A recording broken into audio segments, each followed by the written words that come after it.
네, 안녕하십니까. 행복소비자 동아리의 윤식입니다. 죽을 때까지 나타난다고 했습니다. 오늘은 제주도 집 밖이 아니라 집 안에서 여러분들께 소식 전하고자 합니다. 세상은 변해왔습니다. 이대로 멈춰 있을까요? 앞으로도 변해갈까요? 정답은 변해갑니다.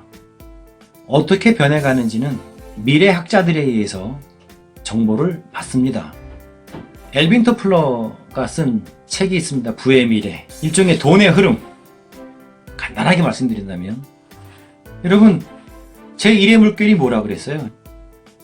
농업혁명입니다. 그럼 제2의 물결은요? 여러분들이 아시는 산업혁명입니다. 이 산업혁명도 철도, 전기, 인터넷 이렇게 변해갔습니다. 제3의 물결은 뭡니까? 바로 정보화 혁명입니다. 미래학자들은 이렇게 예측을 하고 세상에 공개를 합니다. 정보화 시대는 뭡니까? 여러분, 컴퓨터가 보급이 되면서 진행이 되는 그러한 세상입니다. 지금 그런 세상입니다. 생산자와 소비자가 함께하는, 즉 프로슈머 시대가 올 것이다 라고 이야기를 했습니다. 네, 지금 와 있습니다. 유통의 변화도 있습니다. 마케팅의 변화도 있습니다. 미국에서 그대로 일본에 또는 한국에 그대로 흘러 들어오니까 50년대 우리나라 6.25 전쟁 치를 당시입니다. 나라가 망해 있는 상태. 미국의 50년대는 여러분들 아시겠지만 슈퍼마켓이 등장을 했습니다. 미국은 슈퍼마켓을 통해서 백만장자가 배출이 되었었습니다. 그럼 60년대는 뭡니까? 백화점입니다. 프랜차이즈라든가. 미국이 그랬어요. 유통의 변화가. 그럼 70년대는 뭡니까? 여러분 잘 아시는 월마트, 창고형 할인마트. 그때는 지금의 마이크로소프트사보다 매출액이 더 많았었습니다. 월마트가.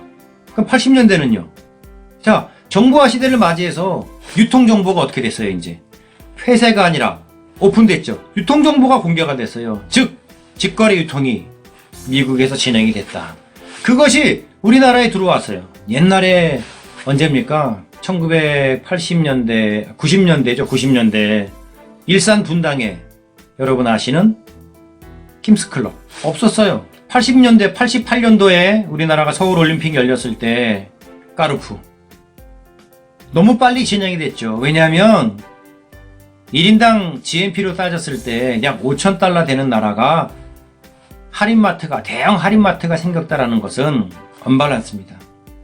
할인마트는 각 가정마다 어때요?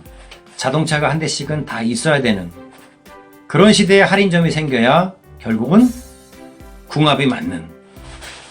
자, 마케팅의 변천사. 마케팅이 변해왔어요. 옛날에 후진국 시절에는 물건을 많이 만들어내면 팔렸었습니다. 공급이 부족했고 수요가 많았기 때문에 제품의 질보다는 어떻습니까? 만들면 팔렸던 시대. 그러다가 S라는 전자회사가 AS 직원을 내보냅니다. 집에. 이런 AS 마케팅, 그리고 개인 마케팅, 또 포인트 마케팅, 지금 시대입니다. 이렇게 모든 게 다 변화해 왔어요. 자, 그러면 회사와 사업자 중심에서 소비자 우선 시대로 소비자에게 혜택을 주는 마케팅 쪽으로, 유통 쪽으로 변해왔다는 얘기입니다. 그러면 다단계를 말씀드려 볼게요. 우리에게 커미션을 주는 보상구조, 브레이크어웨이 방식이 몇 년도에 만들어진 보상구조입니까? 여러분 50년대 만들어졌어요. 50년대. 그걸 지금 한국이 사용을 하고 있어요. 어떤 생각 드십니까? 약 30년 전에 한국에 들어왔습니다. 브레이크어웨이 방식이. 저희가 할 때입니다. 몇 개 다단계 업체밖에 없었어요. 자, 유니레벨 보상구조를 가진 업체가 들어옵니다. 아주 혁신적이었습니다. 바이너리 보상구조 혁신적입니다. 그런데 서로 씹어댑니다. 바이너리는 한 줄 무너지면 돈 안 돼.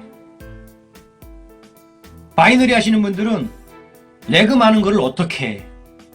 서로 씹어댑니다. 확실하게 근거가 있는 상태에서 씹어대야죠. 씹어대더라도. 저는 브레이크어웨이 방식 완전히 비추합니다. 나쁜 것이 아니라 시장의 잠재력을 봅니다. 말씀드렸죠? 우리나라 경제활동 인구 몇만입니까? 약 2천만 명이죠? 다단계 업체 몇 개 회사입니까?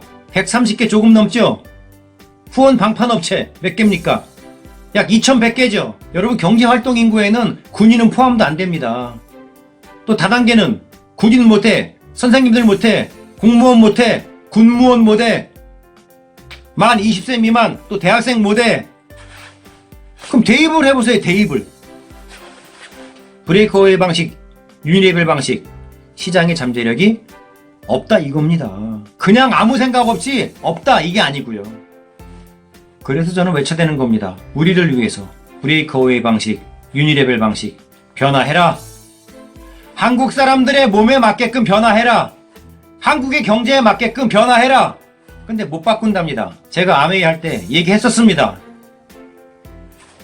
LOS 맵을 보니까 평균 유지 레그 수가 3레그가 안 된다. 6레그 큐초의 일부, 더블 다이아몬드 12개, 크라운 엠버서더 20레그. 이건 사람이 아니다. 시장의 잠재력이 끝났다. 안 된다. 2005년부터 얘기했었습니다. 그 전부터 아메이한테. 즉 회사를 위한 보상구조에서 바뀌어나갑니다. 사업자형 보상구조로 바뀌어나갔습니다. 그것이 점수별로 해서 직급을 가는 제도로 수정 보완이 됩니다. 김포 2008년도에 어떻습니까? 대형 할인점 생겼죠. 소비자 중심으로 변해갔습니다. 즉 보상구조가 브레이크어웨이에서 유니레벨에서 바이너리 방식으로 흘러서 변해왔습니다. 그리고 지금 소비자에게 혜택을 주는 보상구조가 메가매치 보상구조라는 것이 있습니다. 억지로 메가매치라고 말씀드리는 게 아니라 그렇게 흘러가고 있다는 것입니다. 그러면 브레이크어웨이 방식이나 유니레벨 방식이나 좌우 대칭의 바이너리 방식을 하는 업체들은 메가매치 보상구조로 바뀌어나가야 된다 그 얘기입니다. 제가 억지인가요? 제 개인 감정에 의해서 억지로 주장을 하고 있는 걸까요? 마감이 없어요. 조그만 내 개인 마감은 있습니다. 1일부터 말일까지 한 20만원 정도. 또 15만원이 될 수도 있습니다. 25만원이 될 수도 있고. 내가 내 집에서 소비하는 물건의 마감이 많으면 안 된다는 얘기예요. 직급 마감 없어요. 월 마감 없어요. 남아있는 부분들은, 실적이 남아있는 부분들은 그 다음 달로 넘어간대요. 프레시아웃 되는 거 없어요. 우리 중심으로 보상구조가 만들어져야 된다. 우리 소비자 중심으로 만들어지지 않은 보상구조의 업체는 망한다. 문 닫습니다. 여러분, 아메이가 누스킨이 영원히 존재한다라고 생각하십니까? 여러분, 한국에서 에이번 떠났어요. 메리케이 떠났습니다. 도테라라는 기업, 작은 기업 아닙니다. 근데 한국에서 400억대에 머물러 있습니다. 포라이프, 작은 기업 아닙니다. 400억대 머물러 있습니다. 난공불락에 무너지지 않는 기업은 없습니다. 세상에. 브레이크어웨이 방식, 유니레벨 방식은 한국 사람들이 힘들어합니다. 가면 갈수록 힘들어할 것입니다. 세상이 변해왔듯이 다단계의 보상구조도 변해갑니다. 그리고 변해왔습니다. 앞으로 어떻게 우리가 정상적인 네트워크 마케팅 분야에서 자리 잡을 수 있을까 생각해보는 보상구조. 여러분들이 현재 진행하고 활용하고 있는 그 업체의 보상구조 한 번쯤은 수술해야 되는 거 아닙니까? 우리에 맞게끔. 한국의 올바른 네트워크 마케팅 문화가 정착될 때까지 행복 소비자 동아리와 인식이 저는 뚜벅뚜벅 계몽할 것입니다. 네, 감사합니다.